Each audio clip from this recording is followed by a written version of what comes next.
ইডির বিশেষ আদালতে আত্মসমর্পণ কারামন্ত্রী চন্দ্রনাথ সিনহার। এর আগে আপনারা জানেন যে 12ই সেপ্টেম্বরের মধ্যে বিচারক নির্দেশ দিয়েছিলেন আত্মসমর্পণ করার জন্য। তার 6 দিন আগেই মন্ত্রী চন্দ্রনাথ সিনহার আত্মসমর্পণ ইডির বিশেষ আদালতে। প্রাথমিক শিক্ষক নিয়োগ দুর্নীতি মামলায় আত্মসমর্পণ করলেন কারামন্ত্রী। আত্মসমর্পণের পর জামিন মঞ্জুর করল আদালত। 10,000 টাকা ব্যক্তিগত বন্ডে জামিন মঞ্জুর করা হয়েছে মন্ত্রী চন্দ্রনাথ সিনহার। নিজের নির্বাচনী এলাকা ছাড়তে পারবেন না এমনই কিন্তু নির্দেশ দেওয়া হয়েছে, অর্থাৎ বেশ কিছু শর্ত সাপেক্ষে জামিন মঞ্জুর মন্ত্রী চন্দ্রনাথ সিনহার। মামলার পরবর্তী শুনানি রয়েছে 16ই সেপ্টেম্বর। আপনারা জানেন যে এর আগে কিন্তু বারবারই ইডির তরফে তলব করা হয়েছিল, দুবার সেই তলব এড়িয়ে গিয়েছিলেন চন্দ্রনাথ সিনহা এবং তার বাড়ি থেকে 41 লক্ষ টাকা পাওয়া গিয়েছিল এবং তারপর বারেই কিন্তু তল্লাশি চালানো হয় তার বাড়িতে এবং শেষমেশ আত্মসমর্পণ কারামন্ত্রী চন্দ্রনাথ সিনহার। আমাদের সঙ্গে রয়েছেন আমাদের প্রতিনিধি প্রীতি পাত্র। প্রীতি, ইতিমধ্যেই কারামন্ত্রী চন্দ্রনাথ সিনহা তিনি আত্মসমর্পণ করলেন। আদালত বলেছিল 12ই সেপ্টেম্বরের মধ্যে তাকে আত্মসমর্পণ করতে, তার 6 দিন আগে আত্মসমর্পণ কারামন্ত্রীর।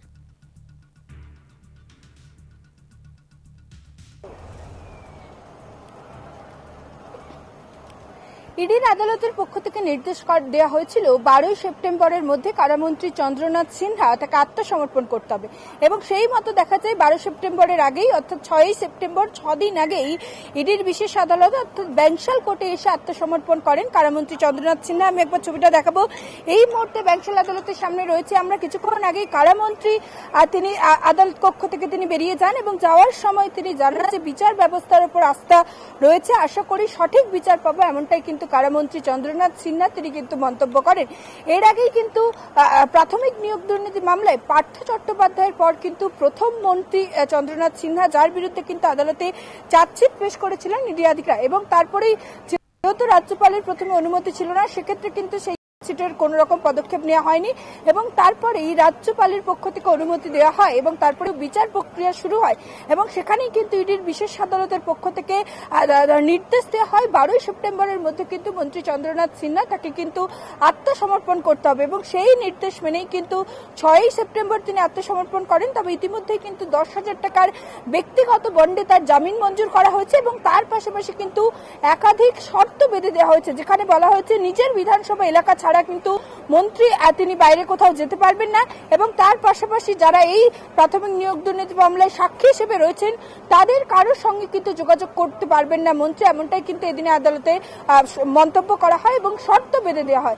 কারণ ইডির পক্ষ থেকে যেটা জানানো হয়েছিল, আজ তিনি আত্মসমর্পণের পর ইডির পক্ষ থেকে দাবি করা হয়েছিল আদালতে যে 7 দিনের যাতে তাকে হেফাজতে দেওয়া হয় এবং যদি মন্ত্রী বাইরে থাকেন সেক্ষেত্রে যারা সাক্ষী রয়েছে তাদেরকে তিনি প্রভাবিত করতে পারেন এবং সে কারণেই তার জামিন মঞ্জুর করা হলেও যাতে সাক্ষীদের সঙ্গে কোন রকম ভাবে তিনি যাতে যোগাযোগ না রাখেন এই নির্দেশ কিন্তু মন্ত্রীকে দেওয়া হয়। এবং এর আগেই দেখা গেছে প্রাথমিক নিয়োগ দুর্নীতি মামলায় এর আগে গ্রেপ্তার কুন্তল ঘোষ, তার সঙ্গে আর্থিক লেনদেনের সূত্র ধরেই কিন্তু প্রাথমিক নিয়োগ দুর্নীতি মামলায় মন্ত্রী চন্দ্রনাথ সিনহা তার নাম সামনে এসেছিল এবং এর আগে কিন্তু একাধিকবার ইডি আধিকারিকরা তার বাড়িতে তল্লাশি অভিযান চালিয়েছেন। তিনি ইডির দপ্তর অর্থাৎ সিজিও কমপ্লেক্সে এর আগে হাজিরাও দিয়েছিলেন এবং তার বাড়িতে তল্লাশি অভিযান চালানোর সময় কিন্তু নগদ 40 লক্ষ টাকা উদ্ধার করা হয়েছিল।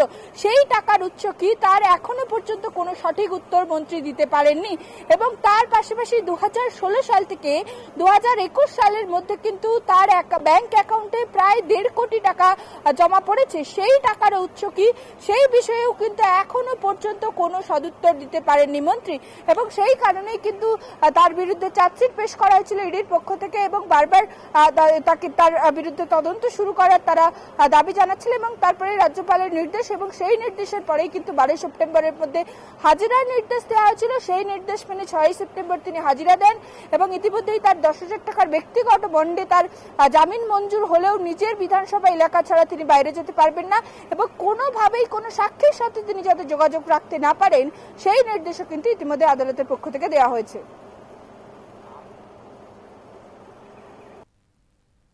ধন্যবাদ প্রীতি।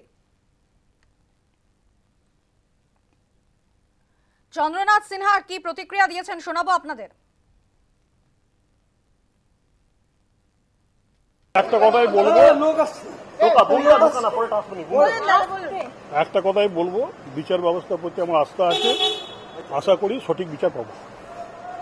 একটা কথাই বলবো একটা কথাই বলবো, বিচার ব্যবস্থার প্রতি আমার আস্থা আছে, আশা করি সঠিক বিচার পাবো।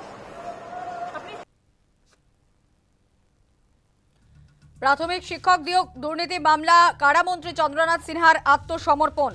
ইডির বিশেষ আদালতে মন্ত্রী চন্দ্রনাথ সিনহার আত্মসমর্পণ।